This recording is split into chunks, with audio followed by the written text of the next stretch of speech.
Hello and welcome to a cover story conversation. Today I have with me Vinay Sitapati. He is the professor of law and politics. But more than that, Vinay is also authored two very interesting books. One is on NarimaRa, Half Lion, How PV Narasimha Rao Transformed India. And the other one is on the BJP. I think it's the BJP before Modi, Jugalbandi. But no prizes for guessing, Vinay, why I have you here today. We are talking at a time when the Bharat Ratna has been awarded to PV Narasimha Rao. He's a prime minister who's been also been called by Congress leaders as BJP's first prime minister. So first of all, the timing of the Bharat Ratna, and I was again flipping through your book on Narasimha Rao again, Vinay. It is so apt and so current. Even today, it's a pleasure reading it. So congratulations. Thank you. Thank you very much. I think woe befalls a politician whose own party wants to hang him. So woe befalls him. What worse can you do? Here's a man who was the Deng Xiaoping of India, who in the early 1990s, when India was facing enormous problems, transformed India's economy, transformed India's foreign policy, introduced welfare schemes, the Labharti culture for the first time in India, in the central government, and also, played a big part in solving or at least managing territorial problems India was having in Punjab as well as in Kashmir. So this is the remarkable legacy of the man. And need I add, and I have a whole chapter on that, he is the father of India's nuclear program, as was said by none other than Atal Bihari Vajpayee, under whose reign India actually exploded nuclear weapons. He credited Narasimha Rao. So the BJP Prime Minister credited Narasimha Rao, but the Congress is busy hanging him, blaming him for Babri Masjid, which is an exaggeration, without talking about his many strengths. Man had plenty of weaknesses, but as I said, Priya, woe befalls a man whose own party wants to hang him. Exactly. In fact, some of the quotes from his own party, Jairam Ramesh once said he had all the aura of a dead fish.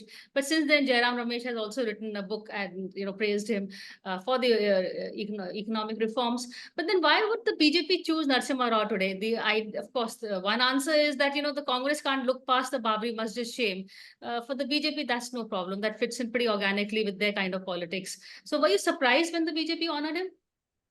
Well, I was surprised that, that the BJP chose to honor him, but I was not surprised that he was chosen. I mean, he deserves it if anyone deserves it. Now, I don't have, I've not understood. And, as you all know, Bharat Ratna is the exclusive gift of the prime minister. There's a committee, etc., but it's the prime minister who decides.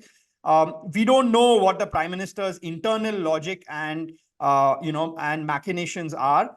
Of course, there must be some political angle. I mean, you're rewarding somebody from the south, somebody who's now being painted as a Telangana icon in a state desperate for icons and a state where the BJP wants to enter.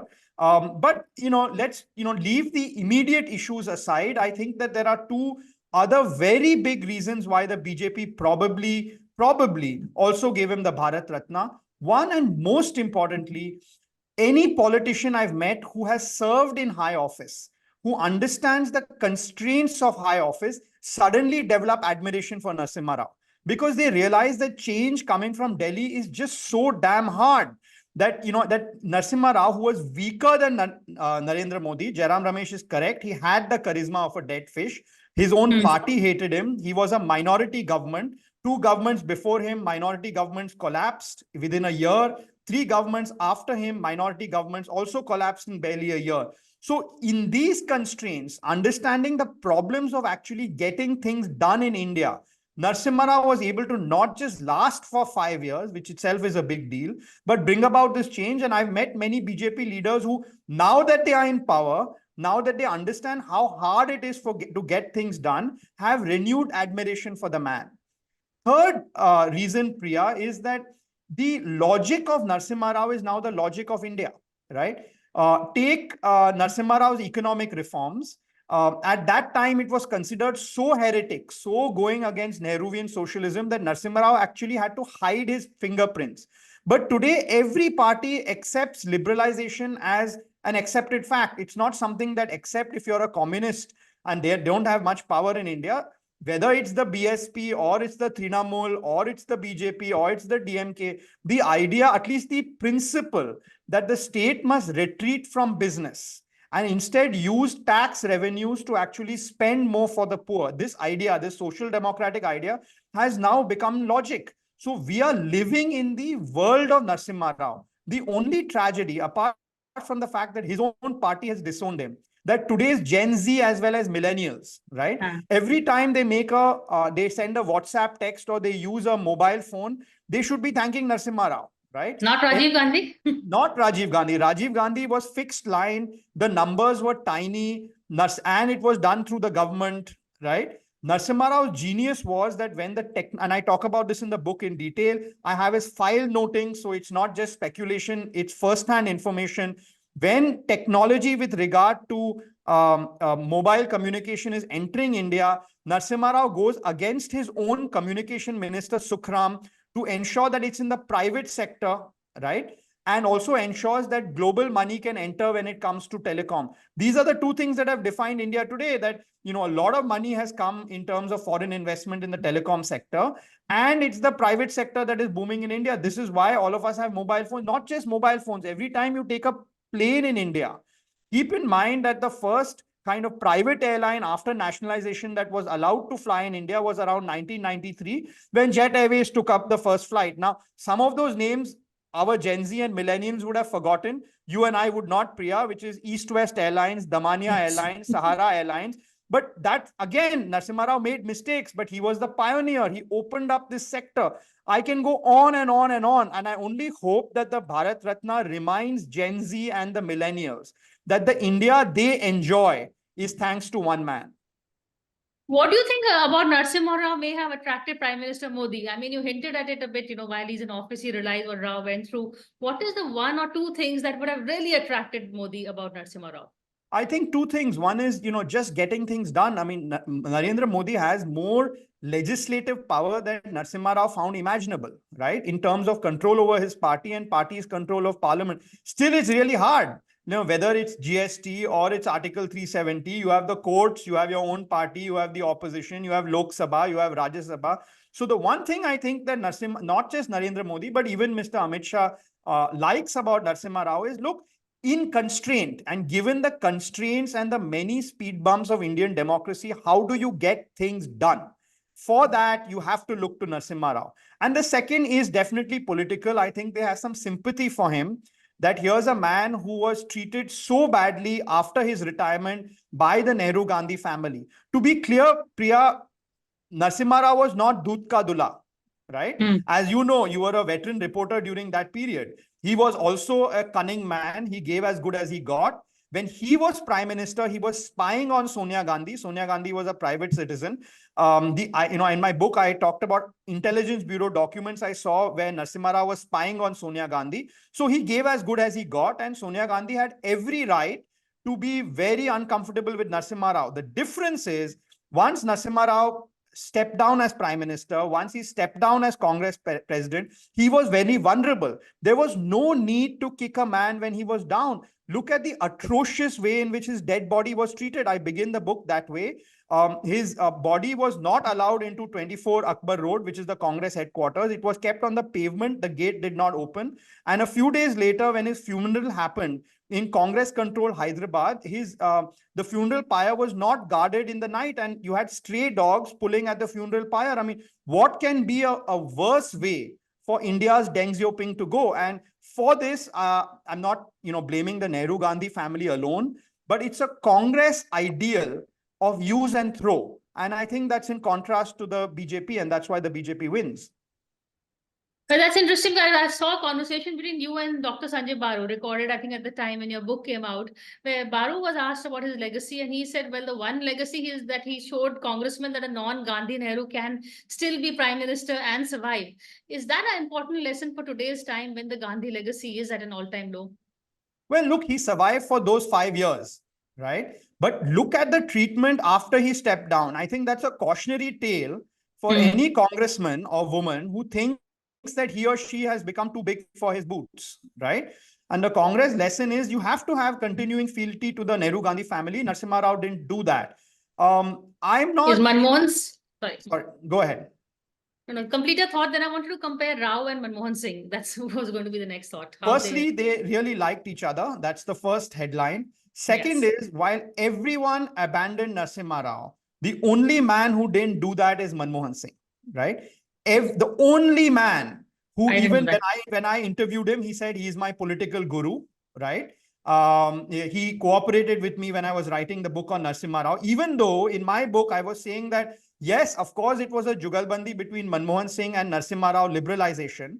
But the key feature of liberalization was the political ability to get things done. And for that, you have to thank Narasimha Rao, right? That was the, and even though in some sense, I was taking some of the thunder away from Manmohan Singh, it is to Manmohan Singh's credit that he helped me for this book, right? Secondly, once Narasimha Rao passed away, every year there is a birth anniversary of his that is celebrated in Delhi. No politician comes for it. The only politician who came for that, right, from 2004 onwards was Manmohan Singh. So Manmohan Singh, in his own way, people say that he doesn't stand up to Mrs. Gandhi, etc., etc. But in his own way, he decided to draw the line in the sand when it came to Narasimha Rao, and all credit to him. But how has Manmohan Singh handled himself as the other non-Gandhi prime minister? In his, how do you feel he's been treating? He's been treated, of course, better than Narasimha Rao. Is it because of circumstances, or because the way he behaved, or the way he managed his relations with the Gandhis? Well, I think the basic difference is one was a politician and other was not. Manmohan Singh has extraordinary political instincts. I met him. This is not a secret, but he's not a politician, right? He is fundamental. Whereas Narasimha Rao could read the room. Because he had held positions, lowly positions in Andhra Pradesh, United Andhra Pradesh. He was state minister in Andhra Pradesh, chief minister. He was union minister in most ministries in Delhi before he became prime minister. He understood every lever of India, every lever, right? He understood how to manipulate his cabinet. He understood how to create distance between him and Sonia Gandhi. Manmohan Singh was not a politician. That was not his brief. And frankly, he was less crooked than Narasimha Rao, I have to say that, right? And Narasimha Rao's crookedness was part of the reason he was able to convert weakness to strength. Manmohan Singh didn't saw that as an act of disloyalty. Narasimha Rao simply didn't. So what made Narasimha Rao so distrustful of Sonia Gandhi? If you look at it logically, she's literally pulled him out of wilderness, made him prime minister. Surely, and initially he was giving into her, but I think there was a time when he drew the line, and you write about it in your book. I think maybe it's where do you see the moment when it all went wrong? I would say around 1992, 1993.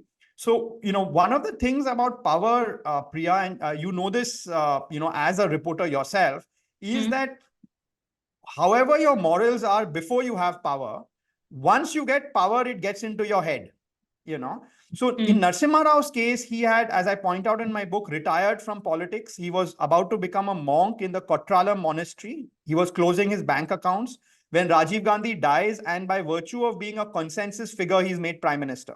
At that time, he has no ambition. And between 92, 93, and even parts of 94, he is able to bring about so many reforms so quickly because he doesn't have a legacy to protect. It's not that he wants his children to be in politics. He's not even thinking about a second term at that time, right? But come 1993, he's able to survive Babri Masjid. He's able to kind of push for enormous amounts of reforms. He's able to change foreign policy towards the United States after the collapse of the Berlin Wall. He's successful, right? It looks like he's made out of Teflon. It goes to his head, right? He begins to say, why can't I continue to be prime minister, and why should I be beholden to a private citizen who has no understanding of politics? On the other hand, Narasimha Rao is a veteran politician. He's been elected, so many times in so many different states. So I would say in 1993, and I would say it's Narasimha Rao feeling that who is this lady to tell me what to do? No question about it. He even, felt that the Congress party should not constantly be linked to the Nehru-Gandhi dynasty. It should have its own personality. You could argue that he was right. But certainly, I would say that power gave him self-confidence that he could become prime minister without being beholden to Sonia Gandhi. It lasted till 1996. And of course, after he stepped down and Mrs. Gandhi came to power in the Congress, he was treated very differently. But a lot of his legacy still endures, in terms of, say, the coalition politics. Rahul Gandhi has been very dismissive of the fact that he tied up with the BSP. But today, what is the India alliance all about? Everybody, so he's, or in terms of, the Babri Masjid, should the Congress finally have some kind of an Ayodhya policy which goes beyond being apologetic for the Babri Masjid? No, look, there's a deeper cause here, Priya, and I don't want to be all academic and bore your viewers, but But look, the simple fact is that from the early 80s, especially the mid to late 80s onwards, there is a Hindu vote bank that is emerging in India, right? It's not just a caste or regional vote bank, it's a Hindu vote bank. The Indira Gandhi first understands it. Rajiv Gandhi attempts to mobilize it, as you all know, by opening the locks for Babri Masjid. And it's really LK Advani with his Rath Yatra that solidifies this Hindu vote bank as part of the BJP. Narasimha Rao, when he becomes Prime Minister in 1991, has the same view as Rajiv Gandhi, which is that if the Congress has to come to power, it cannot lose the Hindu vote bank. But because it is a big tent party, it wants to have the Hindu vote bank as well as the Muslim vote bank. Now, this people interpret to be communal, but this is the nature of the Congress. And the very thing that Narasimha Rao was doing, Rajiv Gandhi did before him. Who was the person who simultaneously banned satanic verses in India to please the Muslim clergy, as well as began the 1989 Lok Sabha campaign from Ayodhya, that is Rajiv Gandhi. So Narasimha Rao was continuing this policy. You can call it Hindu appeasement plus Muslim appeasement, or a political understanding that, you know, when you have a Hindu vote bank that is mobile, especially in North India, your policies to some extent have to reflect it. Now, you can critique it, right? But Narasimha Rao was not doing something because the Congress wrongly says he was an RSS man. He's a congressman, but he's a congressman who understands that the Congress needs Hindu voters, just like it needs Muslim voters. And I think that's something that if Rahul Gandhi were to admit publicly that Narasimha Rao was no more or no less communal than my father, right? Then Rajiv Gandhi, it's the same strategy, right? And it's a strategy that is responding to changing times in India. I think that would be an honest way in which the Congress could bury this story. I mean, a Congress could say that, yes, listen, the Congress was the first party to support the Ayodhya movement several years before the BJP did it, right? And they could, you know, so there's definitely, they can say that, look, is there a way in which we can accept this reality, right? Without being anti-Muslim. That's the needle the Congress had to thread. By simply blaming Narasimha Rao is neither here nor there. And by the way, Priya, it hasn't worked. This idea of blaming Narasimha Rao for Babri Masjid is an attempt to get North Indian Muslims to vote for the Congress has failed.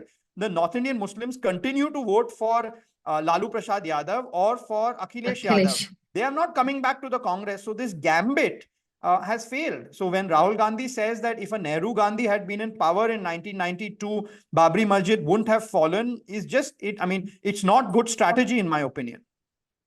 Very well said, though I do not see Rahul Gandhi saying that equating Narasimha Rao with Rajiv Gandhi anytime soon. But I totally agree with your point. I won't fall to that. I'm going to take a quick break and come back and move on a bit to the Modi era and try and find comparisons with Narasimha Rao. I have a question for you, but after the break.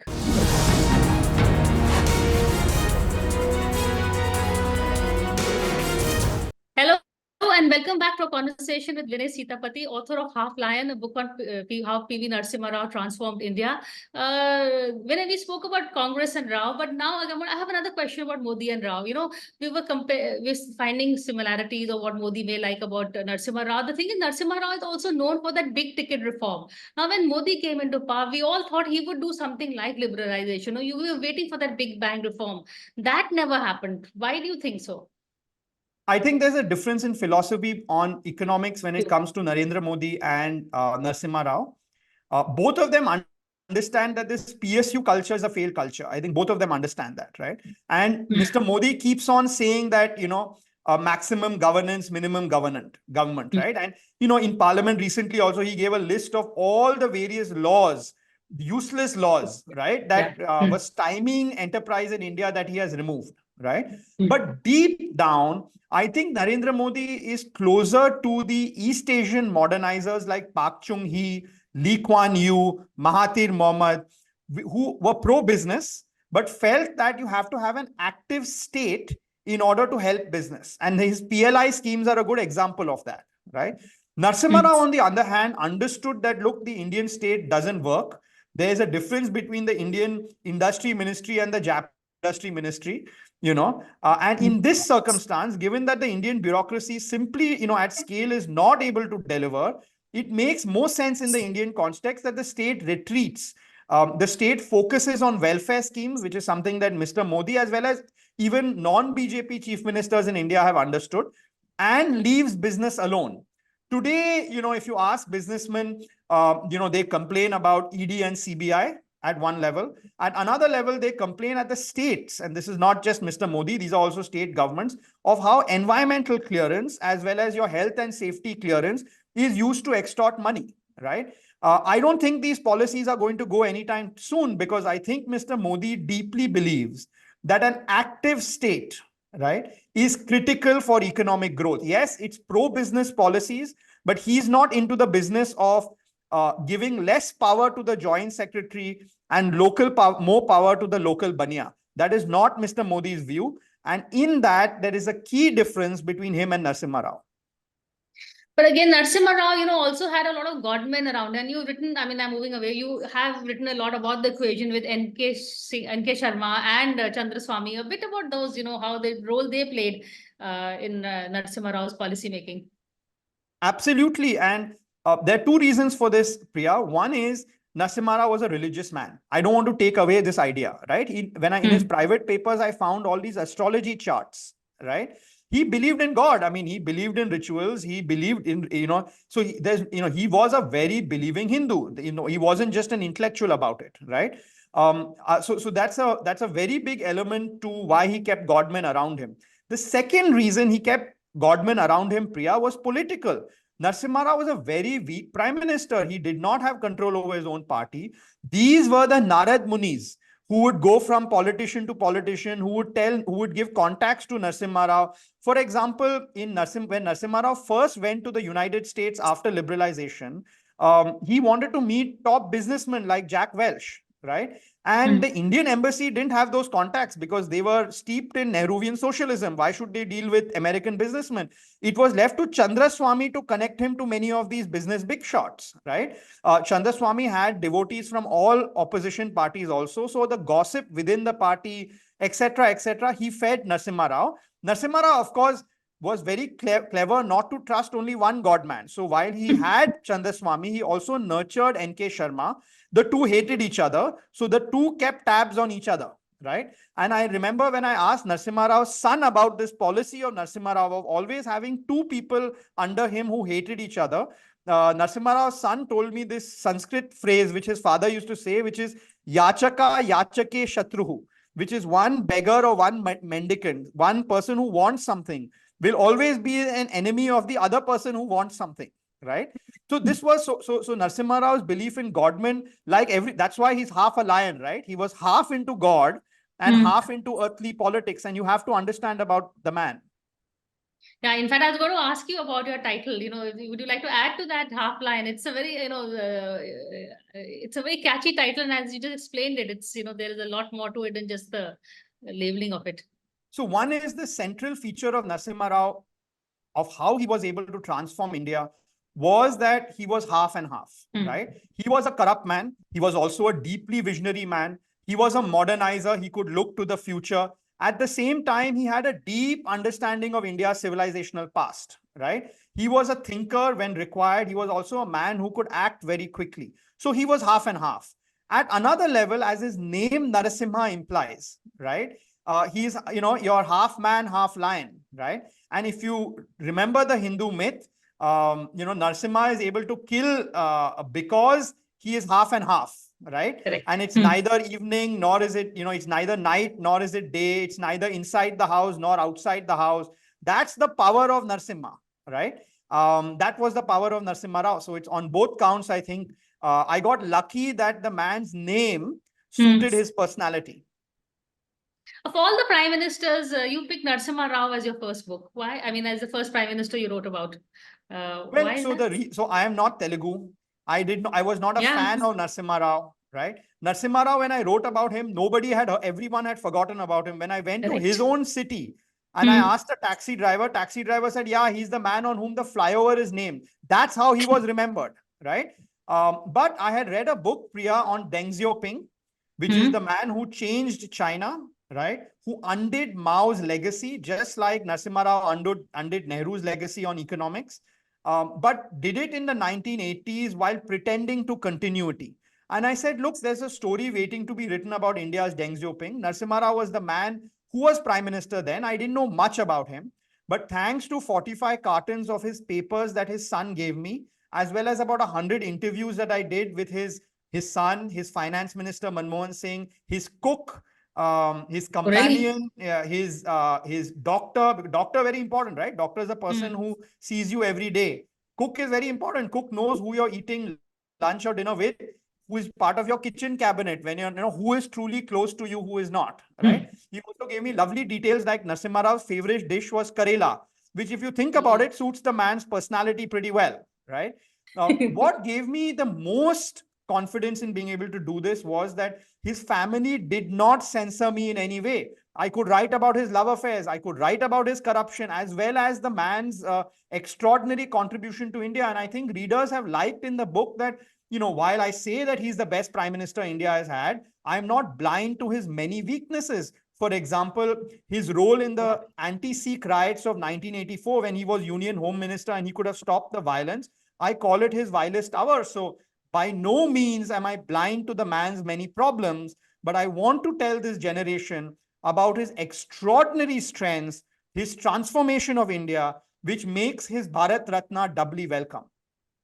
So it's not just politics. It's something you would say is something that he deserved on his own standing, whether it was BJP trying to cook a snook at the Congress or not. Absolutely. Absolutely. And I just hope that the Bharat Ratna leads to a revival of interest in how hard things were in the early 90s, how things could have been very different had Arjun Singh or ND Tiwari become prime minister. They were the other alternatives. They could have, India would have looked very different, right? But for this man, this level of change in India would not have happened. That is as good a legacy as any. Thank you so much, Vinay Sitapati, for this conversation and for rekindling an interest in NarimaRa, who I totally agree with you, is totally an undervalued prime minister. And I think he is, if I ask you to name the best prime minister India's had, leaving aside Modi, since he's still happening, your answer would be, I guess. Yeah, but not just for the amount of change, but the weakness he inherited in order to bring about that change, right? That's very important. I mean, Narendra Modi he totally controls his party totally controls parliament. Nehru, especially after Patel dies in 1950, totally controls the Congress party, and the Congress party has enormous majorities in parliament until 1967, right? Narasimha Rao had none of this, and Narendra Modi and Nehru are very charismatic figures. Narasimha Rao, as Jairam Ramesh correctly said, had the charisma of a dead fish. With these weaknesses, if you're able to transform India, you must be a magician. And there's a lesson there for the Congress. Don't give up hope. If Narendra Rao can do it, then perhaps the Congress leaders of today can do something. On that note, thank you so much, Vinay Sitapati, for this conversation. Thank you, Priya. It was a pleasure.